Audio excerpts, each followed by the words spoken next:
Hey everyone, and welcome to 20th video of this playlist in which I will show you 30 CSS properties in 30 days.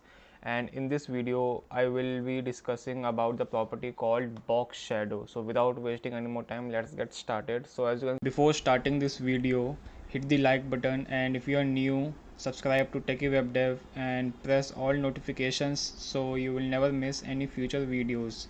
Now let's continue with our topic. See here on this website I have a simple p tag which says tutorial, and I have given some styling to it. Okay, I have changed the background color, font size and margin. Okay, so now let's see what is box shadow and how you can use it to make your website more beautiful. So we will come down here, and you have to write box shadow as you can see here.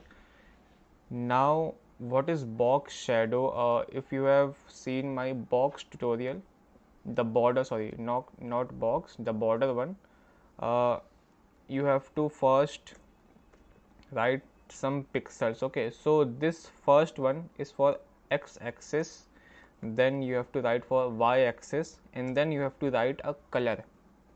So let's just write a color red, and if I just save it, as you can see here,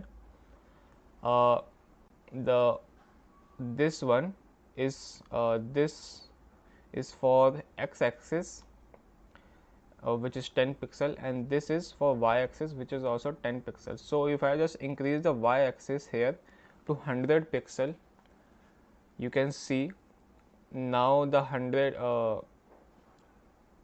box is now 100 pixel down. Okay, so box shadow is just like the shadow, and you can just like set the position of your element. Okay, because as you can see here, the size of this is exactly the same as this one. Okay, and the difference is it's just like you can set it as a like shadow, so that's why it is named as shadow. So you can use it like this. You can like give some smaller values and make a cool effect. As you can see here, let's just say 4 pixel, and as you can see here, it is just like looking pretty great. You can let's say I have create a value of black, so as you can see here, it is looking great. So that's how like you can make a cool effect here. Okay, so let's change the color back to red. All right, now after this x-axis and y-axis, there is one more value you can give. So if I just write 10 pixel here, so this value will be your blur radius.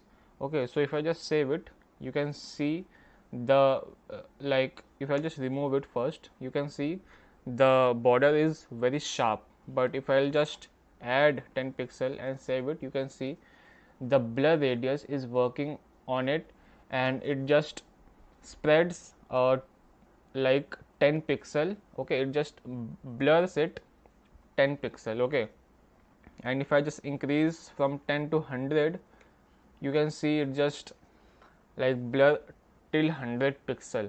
Alright, so I will just keep it 10 pixel for now. And after that also there is one more property you can write here in terms of pixels only, and that is your spread radius. Okay, so what I mean by that, let me just write 20 pixel, and if I just save it, you can see what is happening. So first of all, from all the corners, okay, left, right, top, bottom, it will spread till 20 pixel. Okay, and then it will start applying the blur radius. Okay, so if I'll just remove this blur radius from here, instead we have to give a 0. So now you can see it is just 20 pixel from all the corners, and no blur radius is given.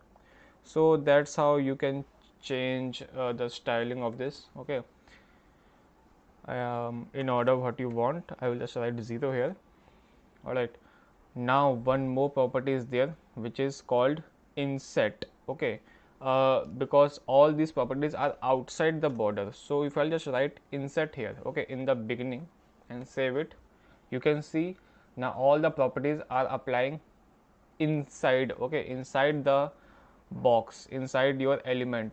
So if I'll just, instead of this 0, I will write 20 pixel, so it will just work fine, okay, as it was working outside the box. So you can see what it does, what the insert property does. Okay, now let's just remove this.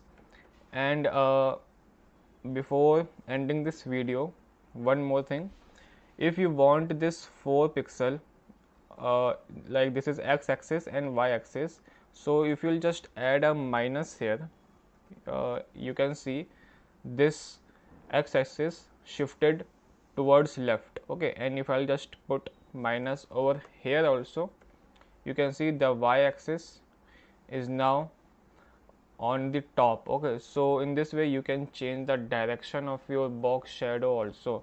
So that's all about box shadow. I hope you have learned something new, and that's it for this video, guys. I will see you in the next one.